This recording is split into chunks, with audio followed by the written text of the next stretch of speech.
Sejam bem-vindos ao nosso podcast da Web Rádio Fraternidade Universal, onde cada episódio é uma oportunidade de explorar ideias incríveis no campo espiritual.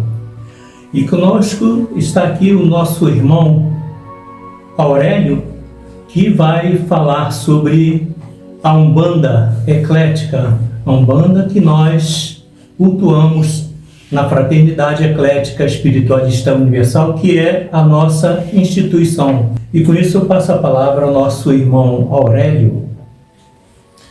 Boa tarde, irmão Isócrates, extensivo aos nossos ouvintes e telespectadores. É mais uma honra para mim pessoal o seu convite, e com toda certeza não sou o irmão de maior habilidade e conhecimento para essa descrição de nossa Umbanda Eclética maior em nosso meio. Nossa pretensão hoje é apenas iniciar esse tema dando aos nossos ouvintes, telespectadores, algumas informações que são básicas nas revelações da Umbanda Eclética maior. Se formos pegar os dados históricos, religiosos, ao longo dos últimos séculos, depois da colonização do nosso país, sobretudo o século XIX e o século XX, nós vamos encontrar o nosso mundo com uma ambição pelo poder temporal, associado, na verdade, a um estado caótico de interesses das criaturas, o seu egoísmo, os seus sentimentos inferiores. Infelizmente, isso ficou marcante nos últimos séculos.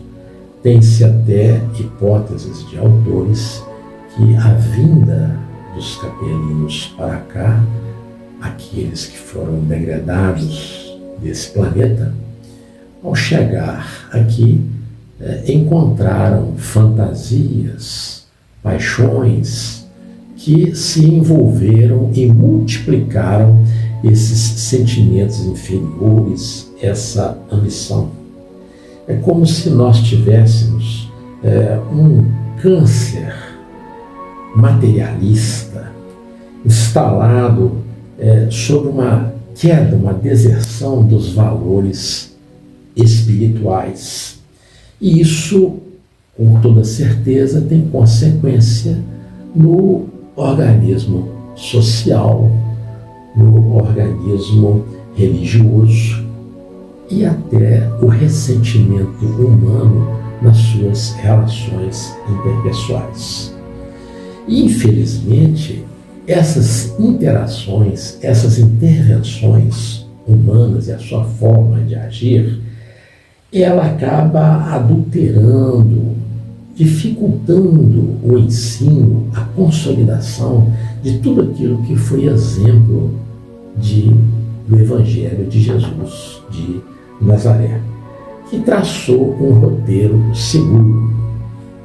Ora, isso demonstrava claramente a queda, o degredo terráqueo, a Terra passando por essas grandes dificuldades de sobrevivência, e somente a misericórdia divina para poder atuar junto a essas criaturas.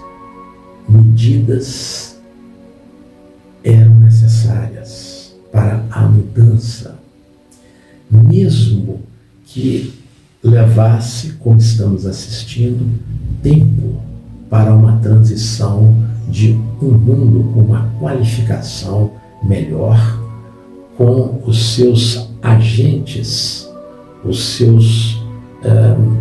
seres que estão vivendo terem um sentimento diferenciado. Com toda certeza, isso levaria um tempo maior.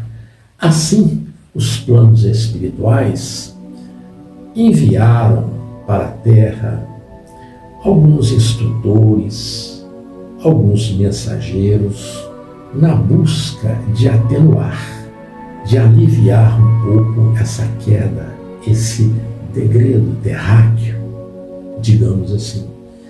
Podemos até incluir alguns nomes, mas eu creio que já é do conhecimento dos religiosos, mas são séculos marcados por Allan Kardec, por psicógrafos aí, que são famosos nisso. Enfim, passado algum tempo, dentro principalmente desses anos mais recentes, nós observamos que esses esforços não repercutiram a sua necessidade, não atingiram o objetivo maior, e essas criaturas acabaram regressando ao mundo espiritual. Diante dessa ameaça em que instrutores, grupamentos de espíritos estiveram aqui trazendo mensagens e ainda assim perpetuavam esses sentimentos inferiores, essa queda, ocorreu uma iniciativa do astral superior, da engenharia cósmica maior, de uma reunião que vários autores citam essa reunião, onde este grupo passou a dividir e gerar pontos luminosos para o orbe terrestre. E no Planalto Central, exatamente aqui onde estamos, constitui um desses pontos onde o responsável por isso, nesta reunião, ficou a cargo de nosso mestre Iocanã. Assim sendo, passamos a ter a responsabilidade desse espírito de promover, de realizar uma associação de espíritos com o intuito de levar à frente uma nova forma de se ver, de se sentir e estabelecer as suas atitudes. Por isso, nós podemos dizer que era uma dádiva dos céus dada ao orbe terrestre, os vários recônditos do mundo, a levar o Evangelho de nosso Senhor. E aí, esta casa, que se iniciou em outro estado, no Rio de Janeiro, desenvolveu essa umbanda eclética maior, que em outra oportunidade já foi sobejamente descrita. Essa umbanda eclética maior, nós podemos dizer, numa explicação simples, num sentido figurado para que possamos entender, que tínhamos então já em 1850, 60, até 1869, quando desencarnou o Allan Kardec, que foi um dos instrutores que veio para auxiliar a Terra. E ele, em realidade, fez o Espiritismo, definiu as suas bases científicas, clássicas do ensino espiritista. Em contrapartida, vamos dizer, nós tínhamos um nível mais abaixo, que não seguia exatamente as instruções dadas pelo Evangelho de Nosso Senhor. Seguia-se uma prática habitual do grupo e que, no mundo religioso e filosófico, não se enquadrava nesse espiritismo clássico, ou até chamado, vamos dizer, científico, né? Nesse domínio de crenças, há essa liberdade, né? Com toda certeza.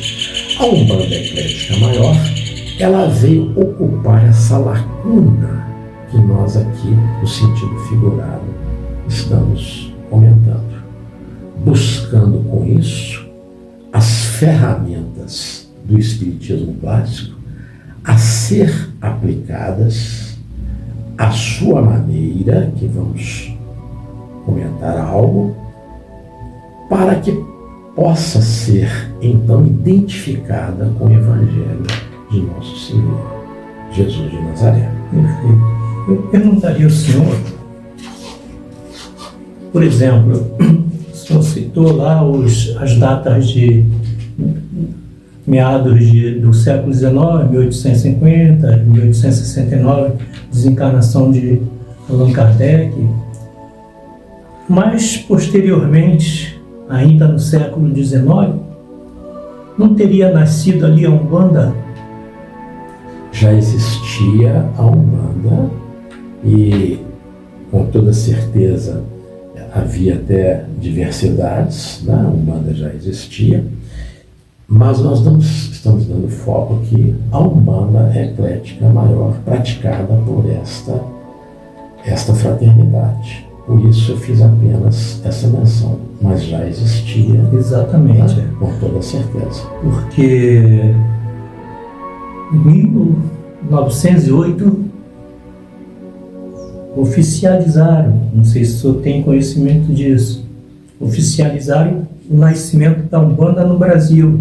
Em 1946, o nosso venerável mestre deu conhecimento ao Brasil e ao mundo a Umbanda Eclética Maior. Nós vemos, claro, vários nomes que são citados na Umbanda de modo geral, como Ogum, Xangô, Oxóssi, Iemanjá, Oxalá, os nomes principais da Umbanda. Eu perguntaria ao senhor, como, no caso do nascimento da nossa Umbanda, foi dito para o Brasil, como o nosso mestre trouxe essa mensagem de umbandista no Brasil? No primeiro momento, irmão Sócrates, ele procurou diferenciar muitas das práticas que eram utilizadas. Nosso mestre realmente ele colocou a Umbanda isenta de uma série de apetrechos, né, religiosos. Mas a minha pergunta é no sentido de que essa Umbanda que o nosso venerável mestre trouxe, como ela foi apresentada ao mundo como uma mensagem? Uma mensagem que, ao meu ponto de vista, né, só para encerrar a ideia inicial, é que ele mostrava que a coisa mais importante era o avanço do espírito.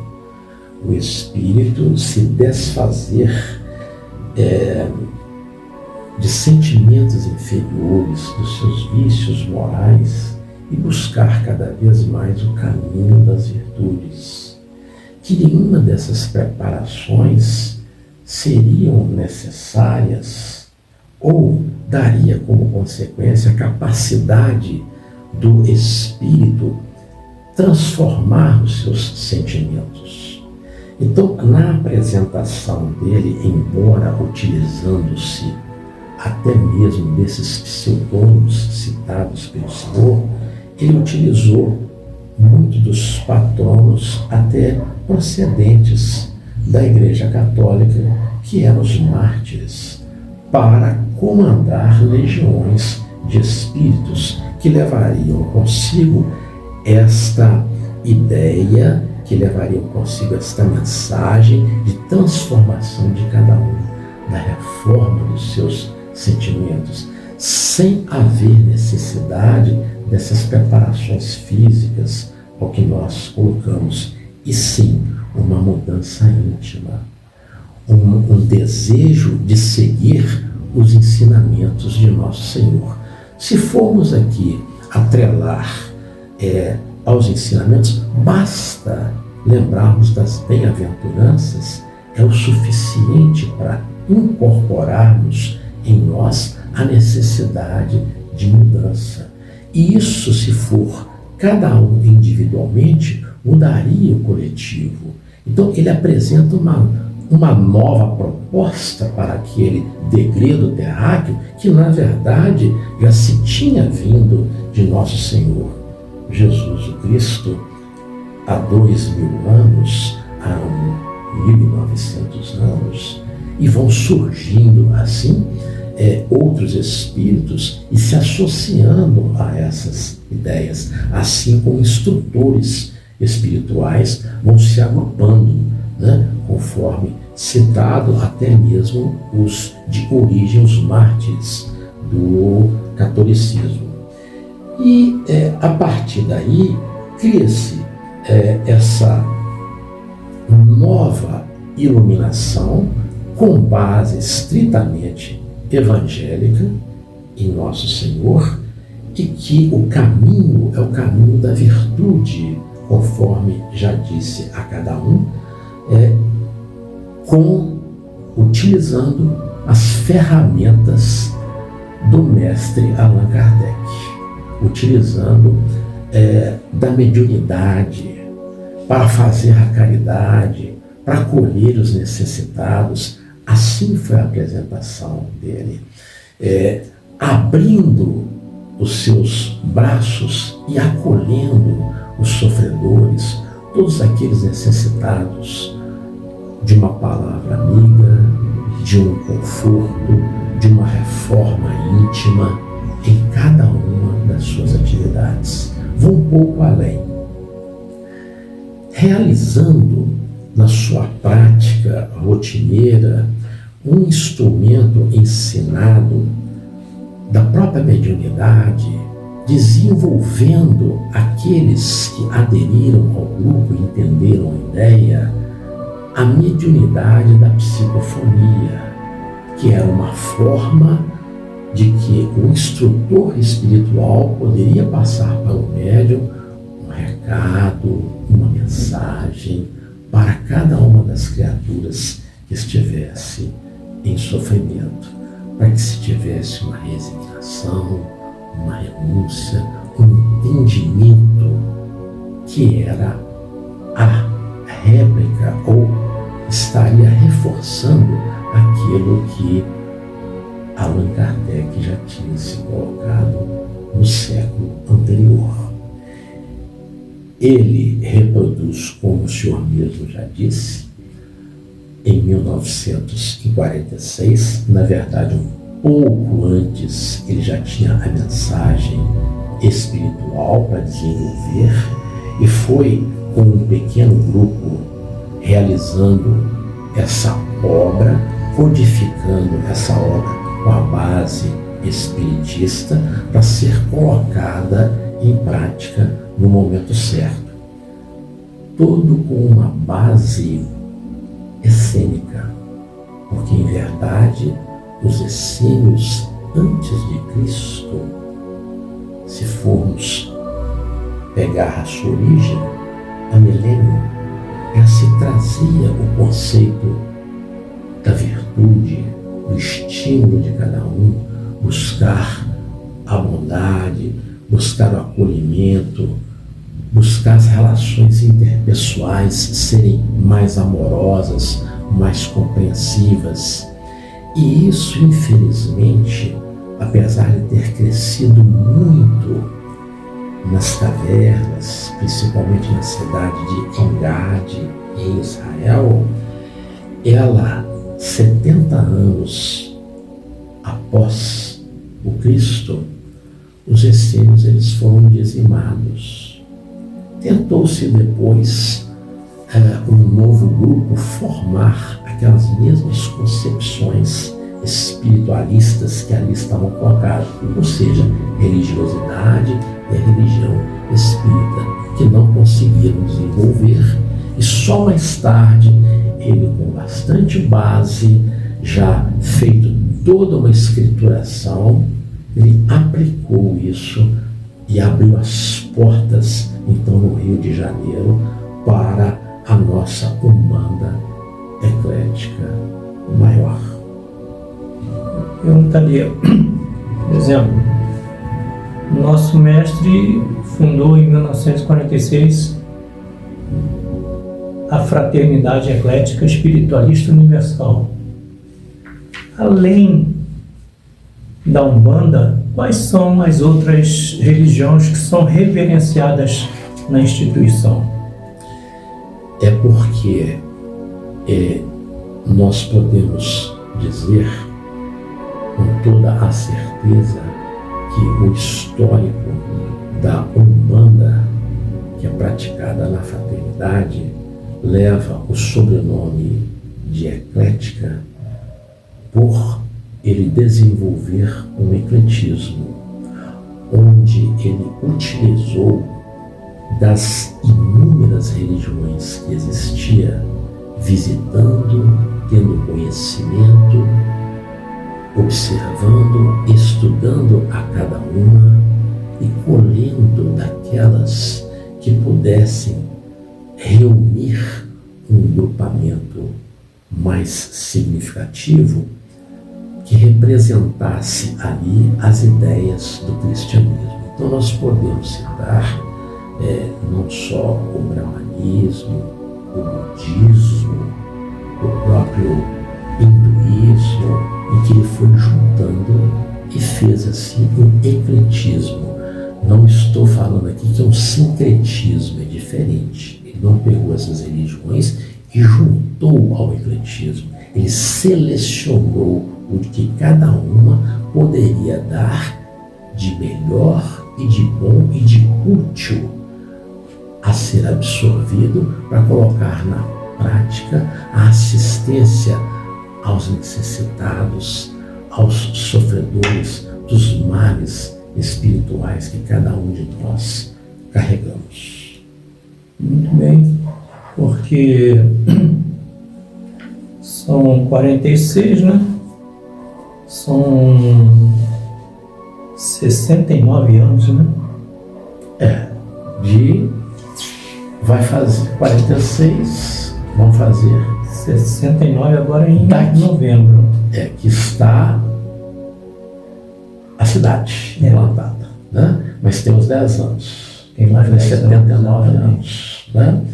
E aí, irmão, eu gostaria, nisso que o senhor citou, de dizer até um pouco mais sobre até onde vai os passos que essa criatura pretendeu e realizou. Allan Kardec, quando desencarnou em 1869, ele tinha já deixado escrito em obras póstumas, não tinha ainda editado, que o mundo que se apresentaria um movimento universalista de característica de cristão, que absorveria muitas das religiões que têm essas virtudes que estamos comentando. E ele não chegou a publicar, mas assim que desencarnou, a Revista Espírita Francesa, ela colheu esses dados e publicou em 1907, a Revista Espírita Francesa, a cidade espiritual de Allan Kardec. E que em Obras Póstumas ele disse que complementaria ainda a sua obra e se referia naturalmente, no segundo parágrafo, a esse movimento que nós estamos citando, que foi feito somente mais tarde, em 46. No Brasil, a revista O Reformador, da Federação Espírita Brasileira, só fez menção a essa publicação de 1907 da revista francesa em 1978. E a fraternidade já tinha sido criada em 46. E em 56 já tinha feito a mudança para o Planalto Central, colocando aqui o que nós hoje chamamos de Cidade Eclética Fraternidade Universal, que no próprio nome já está aí introduzidos conceitos da doutrina que se pratica aqui, do ensino que é colocado aqui a cada um de nós, adeptos a esse movimento. Em 46, ele fundou aqui os parcos recursos dos irmãos, não houve ação governamental, não houve qualquer iniciativa privada para se criar aqui, onde iniciou-se, acredito, já foi dito, né? Através de barracas, colunas, e foi-se assim fazendo, edificando aqui uma verdadeira colônia espiritual de encarnados, que o senhor vê que foi um movimento inicial criticado até pelos próprios kardecistas, criticado por muitos, como se ele fosse um delinquente, como se ele fosse alguém que tivesse um distúrbio mental, um esquizofrênico, e nós estamos aí para completar 80 anos. E como eu sei do seu conhecimento, não vai parar aí. Essa cidade, essa colônia de encarnados é para o terceiro milênio. Autores citam isso. Isso não está fechado no conhecimento nosso.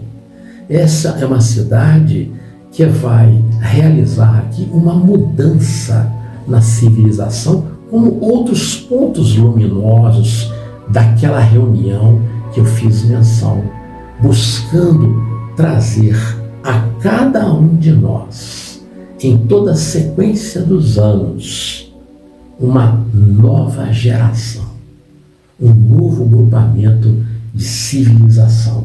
Perfeito. Essa referência que o senhor fez, a nova civilização, nós vamos encontrar lá na Teosofia, né? Que eles falam também sobre a raça, a nova raça que está já nascendo no mundo. Eles chamam, tivemos a primeira raça, a segunda, a terceira. A terceira já era uma raça física, antes não eram física. A terceira raça já era física, que era a raça lemuriana. Depois veio a raça Atlante, mais forte ainda, de estatura, o tamanho, a estatura de um Atlante chegava a 12 metros de altura. Nós encontramos aí na internet, de vez em quando eles encontram. Eu tive a satisfação de ouvi-lo numa palestra sobre isso, grandiosa, mostrando esse caminho evolutivo. Então, aí, vejam só, a quarta civilização foi a Atlante, né? E a quinta, a ariana, a raça ariana, que somos nós. E a sexta, que está nascendo agora, simultaneamente com a ariana, e a sétima também, vem a sexta e a sétima junta, já no final da ariana. Essas duas raças, essas duas sub-raças, elas vão trazer uma espiritualidade muito grande para o nosso planeta. Por isso que Chico Xavier menciona a data de 2057 como o ponto em que o mundo vai passar a ser em regeneração. Nós antes não éramos regeneração, passamos agora. E eu acho que nós estamos caminhando para isso. Tanto no campo mediúnico, que se eu falaria então sobre no campo mediúnico, se está havendo uma evolução, porque tudo evolui. Perfeitamente.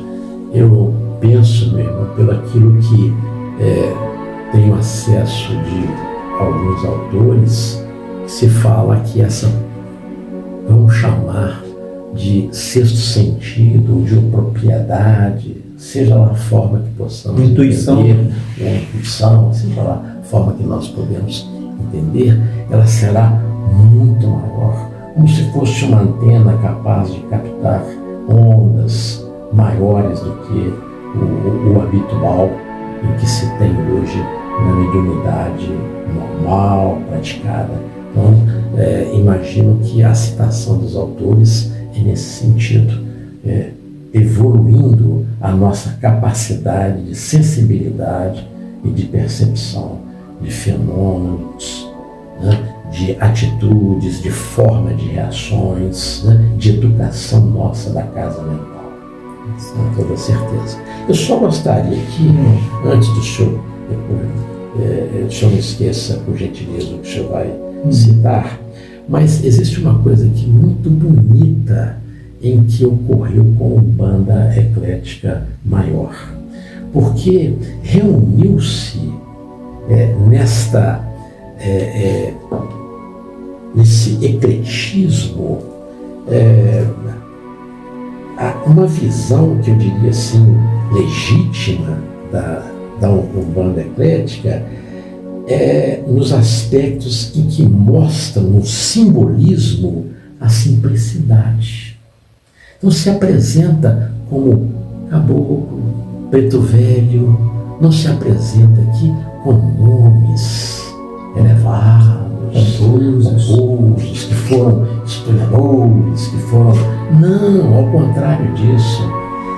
São espíritos elevados, com conceitos, com sentimentos, com virtudes verdadeiramente maiores, que se apresentam numa humildade, numa simplicidade, e que costumam até falar de uma maneira diferente, mais rude, no sentido das palavras não serem às vezes a linguagem puxada, não arrastando-se, para demonstrar cada vez mais humildade. Às vezes colocam até o médium numa posição de subordinação para demonstrar essa humildade. Então é uma coisa que eu gostaria de dizer, que na verdade são os mesmos espíritos elevados que vêm sobre uma máscara, sobre uma indumentária, sobre uma forma que se apresenta muitas vezes de uma maneira diferente. Espíritos como Francisco de Assis, Vicente de Paula, Santo Antônio, eles também se apresentam como preto velho.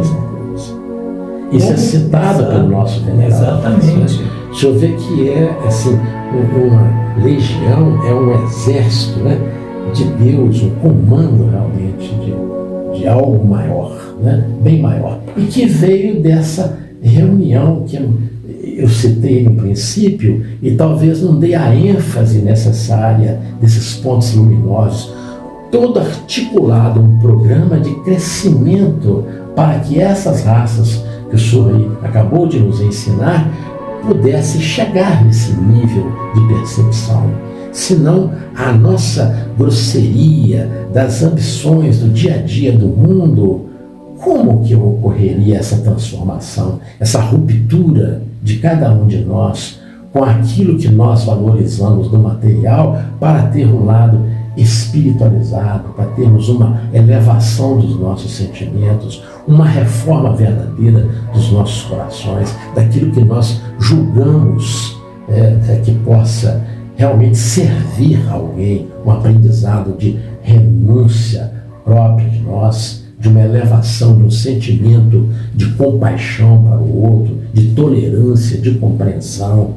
Eis aqui a bandeira que essa escola levanta e demonstra a cada um de nós, a cada dia, esse exercício. A cada alvorecer, cada um de nós internalizamos a necessidade de buscar esse tipo de comportamento. Exatamente. Eu quando começo a falar sobre a Umbanda, vem muitas coisas na minha cabeça, né? Mas é claro que nem tudo a gente tem tempo de falar. E às vezes não podemos nem tocar em determinados pontos. Mas a Umbanda, ela é milenária. Ela é milenária. Até lá na Índia existe algumas doutrinas, que a Índia é riquíssima em religião, que tocam pontos relacionados à Umbanda. E poucos sabem disso.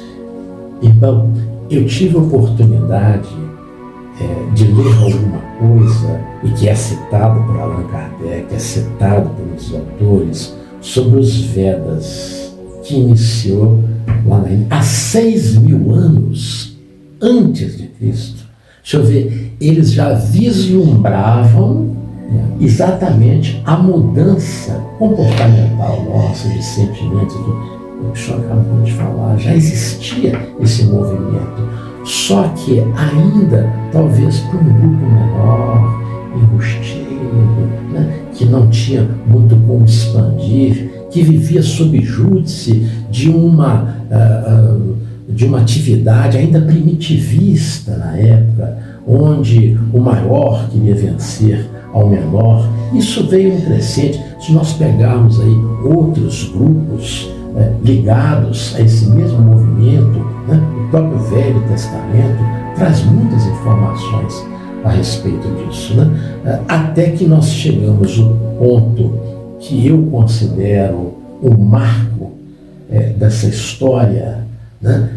Que se formos lembrar que os historiadores, os religiosos colocam primeiro aspecto Moisés, o Cristo, depois o Consolador, que é o Espiritismo. Sim, é a base de tudo, mas a fraternidade, sem nenhum fanatismo, é um movimento único, completamente diferente do espiritualista, de uma maneira geral. Eu não vou dizer o espiritista, que é aquele que trabalha apenas com critério de leitura, nem mesmo aquele que se diz espírita, porque frequenta a atividade. Não, ele está chamando de espiritualismo, é um conjunto disso, dessa prática. Então eu vejo como um marco que talvez vai ser reconhecido daqui a alguns séculos. Vamos se buscar essa história de uma cidade espiritual implantada nesse primeiro século de existência desse terceiro milênio. Exato. Falarmos sobre o nosso venerável mestre e falar sobre a instituição Fraternidade Eclética, juntamente com a Umbanda que nós professamos aqui, é muito complicado, porque é um assunto vasto. Principalmente falar sobre o mestre, a gente não tem como, porque ele nasce lá no ano de 1911, e de 1911, com 13 anos de idade, já começa a atuação espiritual dele, manifestações espíritas, tudo isso. Meu irmão, eu agradeço mais uma vez, já passamos até no tempo, mais uma vez essa apresentação do senhor, tá? E vamos para mais uma, se eu ver mais quando nós podemos falar mais outra vez. E essa semana nós vamos dar mais ênfase. Eu só tenho a agradecer ao Senhor a confiança depositada e dizer ao Senhor que gostaria de ter um conhecimento mais vasto, mais amplo, para aqui alertar tantos espíritos encarnados e até desencarnados que deveriam perceber que não há outro caminho a não ser o Evangelho. Sem o Evangelho em nossas vidas, não tem como. E essa percepção é individual, não adianta nós, às vezes, por mais que às vezes tenhamos a palavra do convencimento. Então eu te agradeço a oportunidade por estar aqui aprendendo, e é o que mais o meu espírito carece e necessita. Eu podendo ajudar a trazer alguns temas que pode o senhor contribuir, com o desenvolvimento deles, naqueles registros que a gente faz, com toda certeza, acho que será útil para o grupo que nós queremos aos poucos ir atingindo, sem haver um início, mesmo que com dificuldade e tudo, nós não vamos chegar aonde precisamos. Graças a Deus. Irmão, agradeço, e a todos aqueles nossos ouvintes que vão entrar. Esperamos contar com todos vocês na próxima oportunidade. Que assim seja. Assim seja.